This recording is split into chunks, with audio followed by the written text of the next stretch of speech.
मेरा शिरोघाड़ी चैनल पर आपका एक बार से फिर से स्वागत और अभिनंदन। बड़ों को पहला आगन, छोटों को आशीर्वाद और हम उम्र वालों को जय बोली। मैं आपके सामने आज एक छोटी सी कहानी सुनाना चाहता हूँ। वो है कैकेयी माता के बारे में। उसका शीर्षक होगा कैकेयी का अयोध्या पर त्याग।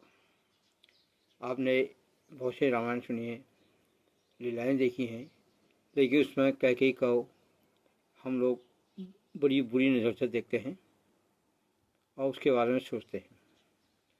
तो उसका एक अयोध्या पर किस प्रकार से त्याग हुआ, उसके बारे में एक छोटी कहानी आपको बताऊंगा। आज पहले हमारे भारतवर्ष में दो रामायण चलती थी। एक है रामचरितमानस जो तुलसीदास जी ने लिखी है, दूसरा है वाल्मीकि रामायण जो संस्कृत में वाल्मीकि जी ने लिखी है। उसके अलावा आज में कई विद्वानों ने रामायण लिखी हैं, जो रामायण कम से कम 100 से अधिक बाज़ार में उपलब्ध हैं।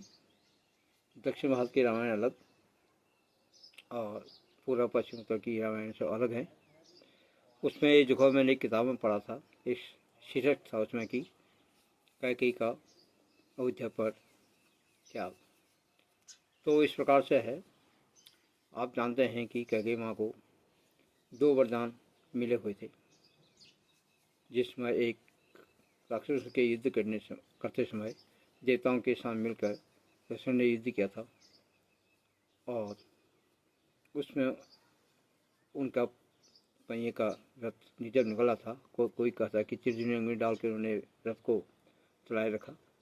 और वाल्मीकि रामायण में लिखा गया है कि उस युद्ध में जब दशरथ घायल हो चुके थे, उनको कहीं दूर ले जाकर सारथी का काम करके कैकेयी ने दूर ले जाकर उनकी मरण पट्टी करा के उनको स्वस्थ कराया था। अब आती है बात कि उनका त्याग किस प्रकार से। कैकेयी को राजा दशरथ और रानी के बजाय बहुत अच्छा मानते थे और कहीं भी देशाटन के लिए जाए या शिकार करने के लिए जाते थे तो अधिकतर कैकेयी उनके साथ जाया करती थी। एक बार वो जंगल में शिकार करने गए थे तो उनकी मुलाकात हो जाती है वानरराज बाली से। बाली, आपको पता ही है, उसको भी वरदान था कि जो भी उससे युद्ध करेगा उसकी आधी ताकत बाली में समाहित हो जाएगी। और बाली से बातचीत करते करते उन लोगों का आपसी में इतनी बात बढ़ गई कि आपस में युद्ध करना पड़ा। तो युद्ध करने में करते करते जब राजा दशरथ हार गए और बाली ने उनको बंदी बना लिया था, तो बाली ने उनके सामने 2 प्रतिज्ञा रखी कि या तो ये कैकेयी को मेरे पास छोड़ जाओ या अपना राज सिंहासन का जो मुकुट है आपके सिर पर, ये मेरे को दे दो। तो राजा दशरथ कैकेयी को नहीं देते हैं। जो अपने सिर में राज मुकुट होता है उसको बाली के पास बाली को दे देते हैं। वापस उससे एक छोटा सा मुकुट लेकर वापस अयोध्या चले आते हैं। इतनी बात होने के बाद काफ़ी समय के बाद जब रामचंद्र जी का अवतार होता है, उसके बाद शादी होती है, उनको फिर अचानक ही राजाभिषेक की उनकी घोषणा हो जाती है। तो राजाभिषेक की उनकी जब घोषणा होती है तो बात कैकेयी के कान में जाती है। कैकेयी राजा दशरथ को अपने शयन कक्ष में बुलाते हैं और उनसे बातें करते हैं कि आपका जो राज सिंहासन मुकुट है वो तो बाली के पास है। अगर आप उनसे युद्ध करके इसको जीत के लाते हैं तो भी आपकी आधी ताकत तो वहाँ चली जाएगी और फिर हारोगे। तो उस बात को उनको कुछ समझ में नहीं आता है। तो काफ़ी देर तक उन लोगों की आपस में बातें होती हैं। तो आपस में बातें करने के बाद राजा दशरथ चले जाते हैं और ये सब कार्य भगवान पर छोड़ देते हैं और भगवान ही जो कार्य करेगा अच्छा करेगा। तो उतने में कैकेयी की जो दासी थी एक मंथरा,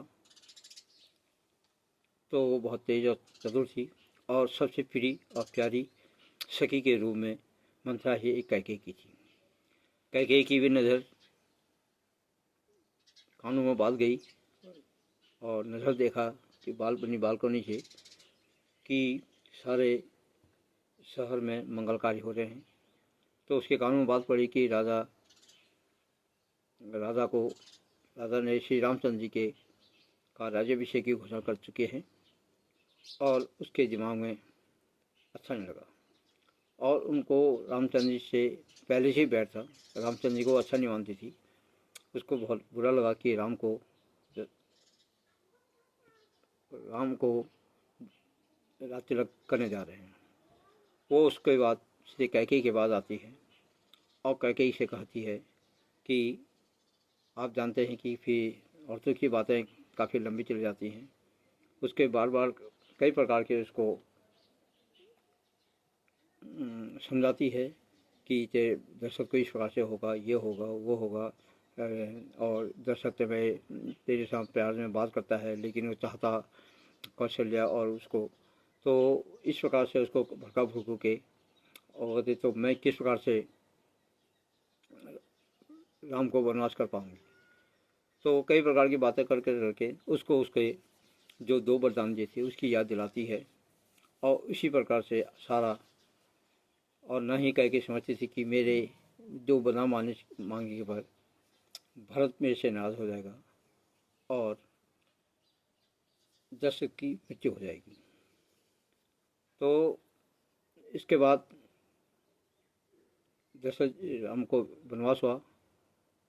भरत को ने भी राज को लेने से मना कर दिया और दशरथ जी की मृत्यु हो जाती है। ये एक छोटी सी कहानी मैंने एक रामायण के पाठ में पढ़ा था। कहाँ तक बात सत्य है या असत्य है, इस पर मैं पूरा दावा नहीं कर सकता हूँ, लेकिन मेरी पढ़ी हुई बात है, ये मैं आपके सामने कह रहा हूँ। इसमें सारी गलतियाँ भी हो सकती हैं और न ही मैं ही इस प्रकार का कोई वक्ता हूँ कि जो कि मधुर वाणी से आपके सामने बातों को रख सकूँ। जितना मेरे को याद था और मेरे को देखा था मैंने, वही मैं आपके सामने कह सका हूँ। इसमें जो भी गलतियाँ होंगी उसके लिए क्षमा चाहूँगा और आप इसको देख के आपको अगर अच्छा लगा हो तो इसको लाइक कीजिएगा, सब्सक्राइब कीजिएगा और बहुत बहुत धन्यवाद। हर हर महादेव।